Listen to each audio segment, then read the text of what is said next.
Super Lucky Disaster Man. Chapter 26, The Insurance Company's Psychological Wound. Amuro-san seems to care quite a bit about Dazai-kun.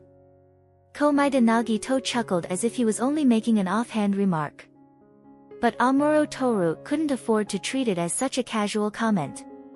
His current identity was too complex, and even if he didn't plan to see Komaeda Nagito again in the future, it was best to come up with a reason to brush off the subject smoothly. So, Amuro Toru calmly offered a prepared response. Actually, besides being a folklorist, I'm also a detective. Gathering information is just a habit of mine. If you're uncomfortable talking about it, that's perfectly fine. Komaeda Nagito widened his eyes. A detective? Yes, registered with the police commission in Tokyo. In truth, he wasn't, but Amuro Toru could make it so with a few words. After all, it was all within the same system. The detective identity was just as useful as being a folklorist.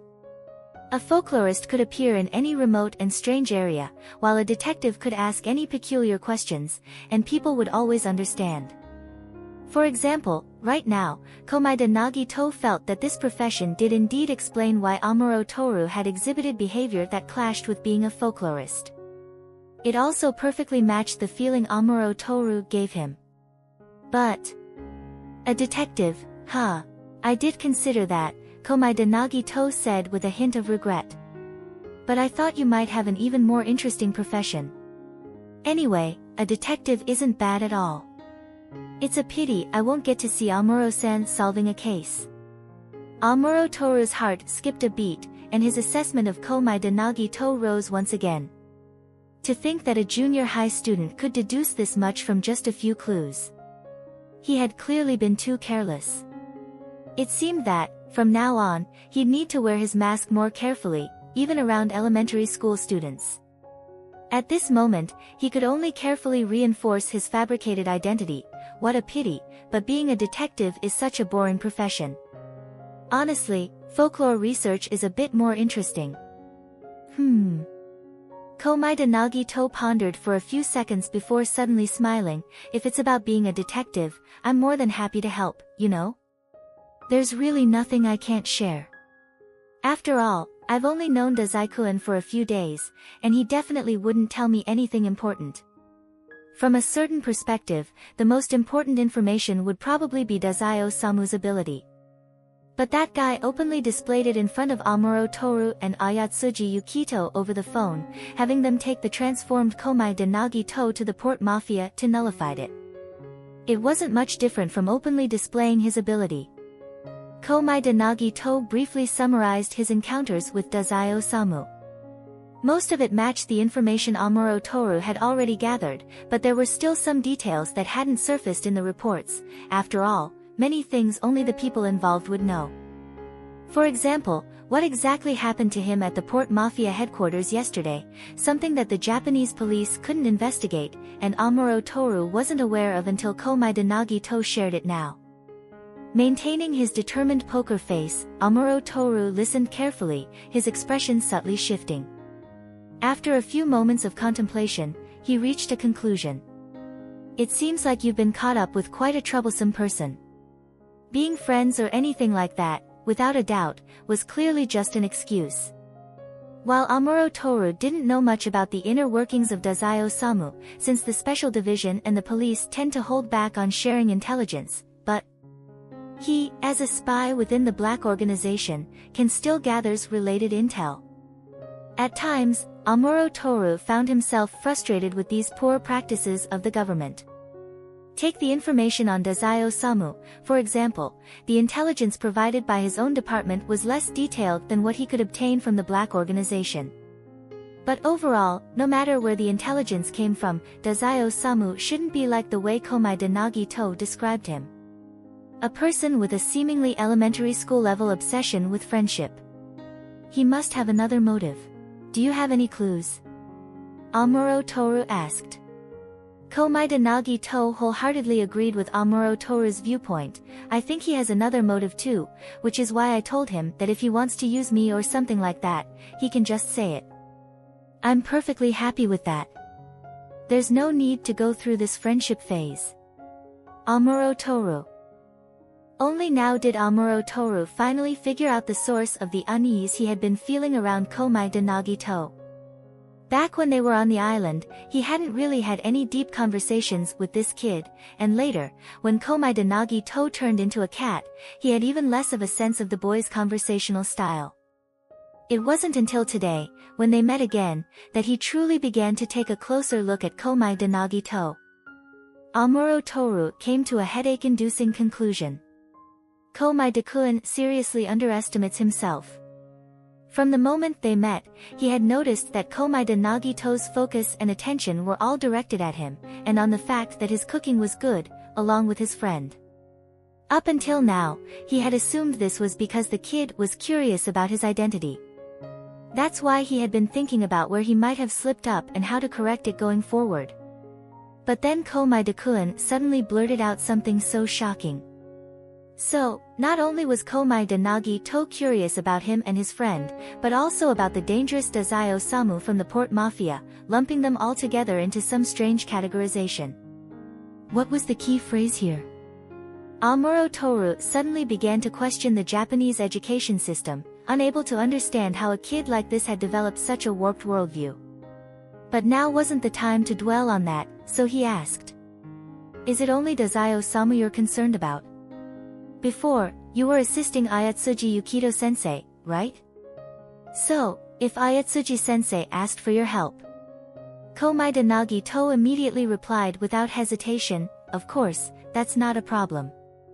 No, what I mean is, if he asked you to sacrifice yourself. Komai de Nagito still answered firmly without pause, becoming a stepping stone for Ayatsuji-sensei would be my honor. Amuro Toru quietly took a deep breath, trying to suppress the rising turmoil inside him. In truth, he had never been the nurturing and caring type that he pretended to be in front of Komai de Nagito. Amuro Toru, or rather, Furuyare, had always been one of those fiercely independent and untamable people from a young age. It was only due to the nature of his missions that he created the false persona of Amuro Toru, inspired by the gentle personalities of his friends. If it weren't for his determination not to break character, he would really want to slam his hand on the table right now and shout at the person sitting across from him. Go. See. A. Therapist. But he held back. Amuro Toru rationally chose to continue asking, I noticed you also seem to value Nakahara Chuya quite a bit. If it were him asking. Komai de Nagito, already understanding what Amuro Toru wanted to know, interrupted, of course, I would agree. You, too, are the same, Amuro-san. If agreeing could help him uncover what Amuro-san was hiding, he would naturally comply. Komai de Nagito was genuinely intrigued by this clearly capable adult who seemed to be holding back so much. He truly wanted to understand what Amuro Toru's greatest abilities were.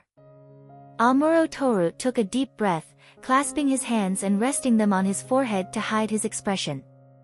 He understood now. The kid's standard was, people who are more capable than average. As for whether someone belonged to the darker side or the lighter side, Komai de Nagito didn't care at all. While the admiration for strength was common, to see it taken to such an extreme as with Komai de-kun, despite all his experience, this was a first for Amuro Toru. If he ever had the chance, he thought, it might be a good idea to recommend psychological evaluations starting from elementary school. He hoped that Komai de-kun was just an exception, or else Japan was in trouble. Still, as a source of intelligence gathering, this kind of personality was actually advantageous for Amuro Toru. So, despite being full of internal complaints, Amuro Toru wasn't going to ruin the moment by suggesting that Komai de Nagito see a therapist. So, next, Amuro Toru skillfully extracted some information from Komai de Nagito, things that Komai de Nagito himself didn't even consider to be intelligence. This left Amuro Toru feeling deeply reflective. If everyone were this cooperative, how much easier would his job be? By this time, it was already getting late, so Amuro Toru suggested to take Komai de Nagito home. Yokohama could be dangerous at night, and he wasn't comfortable with a minor walking alone in the evening. Speaking of which, it's the weekend today. Are you heading to school from Yokohama tomorrow? Amuro Toru asked. Oh, I've already taken time off, Komai de Nagito sighed. My teacher called to ask if I've had my health checkup. After hearing I was kidnapped again, they advised me to wait for the test results and take a couple of days to rest. I've been running around everywhere recently, so resting a bit might be good. Amuro Toru. Komai de Nagito's teacher didn't have it easy either. If it weren't for that whole cat transformation incident, Komai de Nagito could have gone straight back to Tokyo after his trip. The constant back and forth was one thing, but Amuro Toru suspected the teacher might also be worried about something else happening to Komai de Nagito on his way back, and honestly, that wasn't out of the question. Anyone who has some understanding of Komai de Nagito's life experiences would doubt whether probabilities even work the same way on him. Well, it's just a fleeting encounter anyway, and even if there were concerns, it's not really his place as an outsider to overthink it. Better to just get him home quickly and then focus on his own duties. Amuro Toru felt there was nothing wrong with his way of thinking. At least, until the end of this weekend, he was completely in agreement with that idea. The next day, Komai de Nagito welcomed the man with sunglasses from Tei Corporation, along with another individual who appeared to be his superior. The man with sunglasses introduced both parties. This is Komai de Nagito-san, and this is team leader Noda-jiro. We are immensely grateful, Komai-de-san, that you have made such a benevolent decision, said Noda-jiro, addressing the junior high school student with full politeness, exuding warmth and enthusiasm as if their purpose for the visit was simply to sell insurance. Komai de Nagito smiled slightly. Did you bring the contract? Please, let me take a look at it first. The man with sunglasses immediately pulled a document folder out of his bag, untied the string sealing it, and respectfully handed the contents over to Komai de Nagito. However, Komai de Nagito didn't hire a lawyer to review the contract, nor did he even take it in his hands. He simply observed the expressions of the two men before him and, after a moment of contemplation, said, "Since our cooperation has always been pleasant, and I trust you, I didn't feel the need to consult a lawyer. I hope the contract doesn't include any unnecessary additions. Otherwise, I'd be quite troubled." The team leader Noda-jiro flashed a professional smile and responded, Tei Corporation would never do something like that. However, before he could finish his sentence, Komai de Nagito furrowed his brows and continued as if he hadn't heard the response. Just a few days ago, I learned that someone from your side had an accident while investigating me a few years back. Moreover, out of the nearly 20 people who were involved in my last 3 kidnappings, only 3 survived. If something happens right after you leave my house, the police will come knocking again to ask me more questions. The man with sunglasses and team leader Noda-jiro. Wait, hold on. That's an alarming death rate, isn't it? And your concern is just about that? They had thought the trouble Komai de Nagito was referring to was just about contract loopholes. Does this kid realize what he's implying? Is this a warning, or is he just casually stating the facts? Noda-jiro's joy from the earlier success suddenly evaporated, and he started sweating as he recalled the infamous rumors that had once haunted their department. Previously, the unlucky ones either got demoted, imprisoned, or sent to the hospital. Noda-jiro prided himself on avoiding such fates. Getting demoted was out of the question, and he'd been careful enough to avoid prison. As for the hospital, well, a stay there could still be managed. But now, hearing Komai de Nagito speak, he realized that the danger level had escalated. If death was on the line, no amount of damage control would make a difference. He instinctively glanced at the man with sunglasses who had been negotiating with Komai de Nagito earlier. In the reflection of his subordinate's sunglasses, which acted like a mirror, Noda-jiro caught a glimpse of his own slightly panicked expression. One step too far. Greed is the enemy. Team leader Noda-jiro silently repeated these truths to himself as he quickly made a decision and gave the man with sunglasses a look. The man with sunglasses breathed a sigh of relief, glanced at the document bag in his hand, and immediately apologized. "I'm sorry, it seems I grabbed the wrong one." This should be the correct one. He swiftly switched the document, all the while cursing his team leader in his mind. He had already warned them not to try any tricks, now look at this mess. Not only was it unnecessary, but it also damaged the company's image in the eyes of the client. Even if Komaeda Nagito didn't show it outwardly, he definitely knew what was going on. Earlier, the man with sunglasses and his team leader had actually discussed whether or not to tamper with the contract. He had leaned toward leaving it as it was, but Noda-jiro saw this as a rare opportunity. If they could get Komaeda Nagito to dissolve some previous contracts, Noda-jiro would be hailed as a hero within the company. Besides, based on previous investigations, Komaeda Nagito never consulted a lawyer when signing contracts, so there was a chance it might work. The man with sunglasses had cautiously advised against it, but seeing the team leader's impatience, he hadn't dared to persist. And now, it was clear, Komaeda Nagito wasn't a fool, and the team leader had indeed overreached. After all, Komaeda Nagito had been the looming shadow over their department for nearly 10 years, with all sorts of rumors swirling around. Acting impulsively now, without thinking about the fate of those who had previously dared to mess with Komaeda Nagito, would be unwise. It was time to calm down. That's the reality, the team leader didn't even bother listening. The man with sunglasses thought bitterly. His conservative boss, Noda-jiro, had ignored the sensible advice he'd given earlier, insisting on his own way. Now, the moment Komaeda Nagito spoke up, the team leader immediately backed down. How ironic.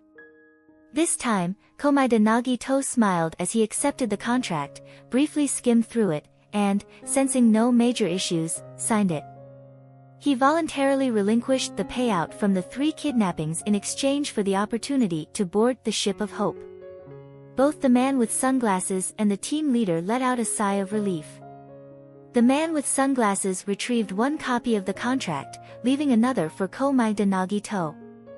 Meanwhile, Noda-jiro began to make small talk, trying to salvage his image and hoping to leave a better impression on Komaeda Nagito.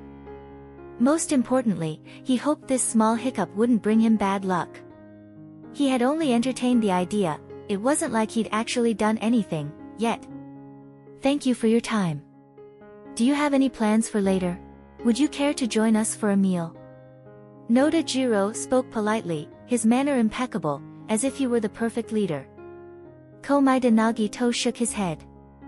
I'm planning to return to Tokyo in a bit. Noda-jiro instinctively replied, it's on my way. Why don't we travel together? These words were quite common, like offering to escort a guest home. When Noda-jiro said them, he didn't immediately sense anything wrong. But the moment the words left his mouth, he suddenly realized the potential danger. This particular client had an unusually high accident rate. Was he inviting trouble? However, since he had already spoken, it was too late to take it back.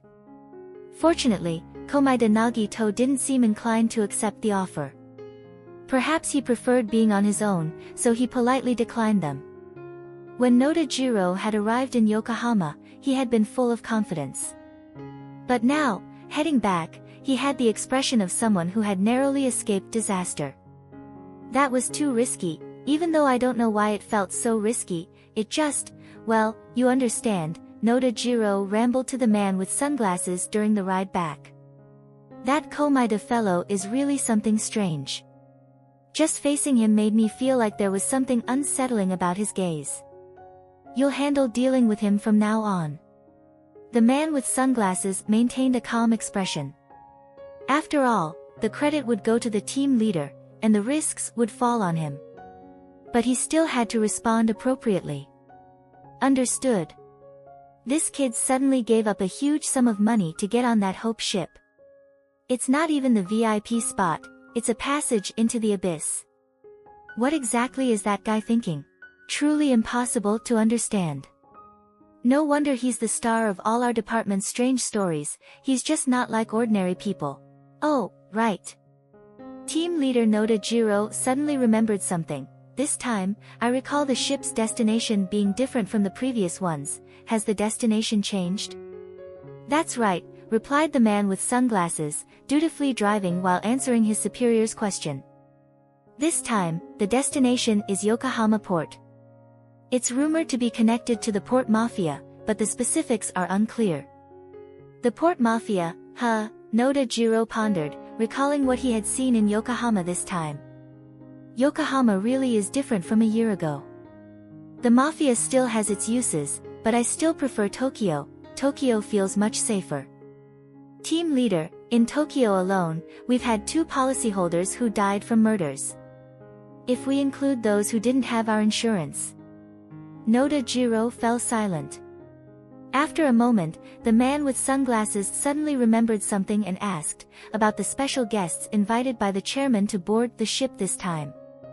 Noda, maintaining his calm demeanor, responded, of course, they're all patrons of the chairman and have purchased our insurance. The man with sunglasses turned slightly pale. Wait. Team leader, shouldn't we calculate something? If the ship sinks or if the special guests meet with any accidents, wouldn't the payout for their insurance exceed the amount Komai Nagito waived for us this time? That's exactly why I'm the team leader.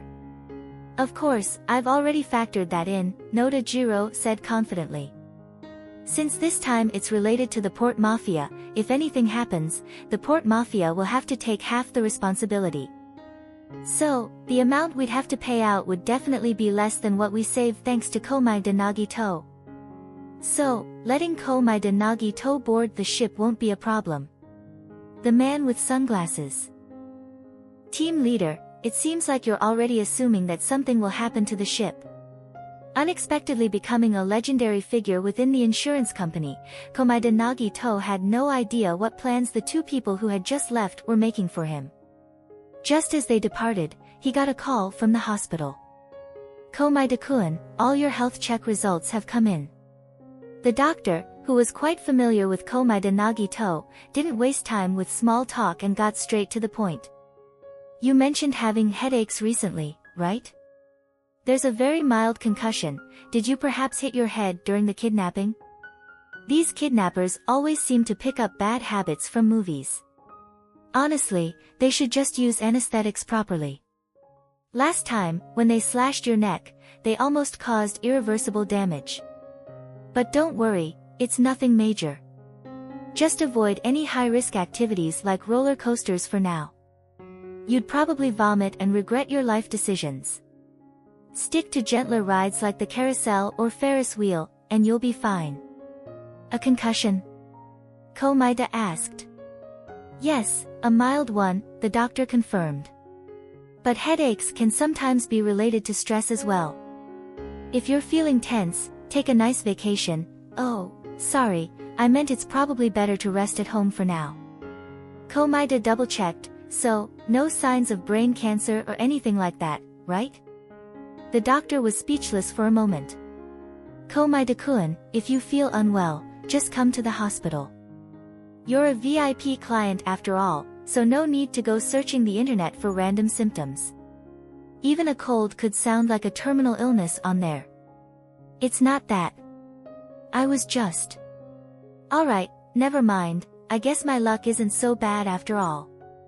Komaida Nagito couldn't exactly explain to the doctor that in another world, he had actually suffered from a terminal illness, which was why he asked such questions.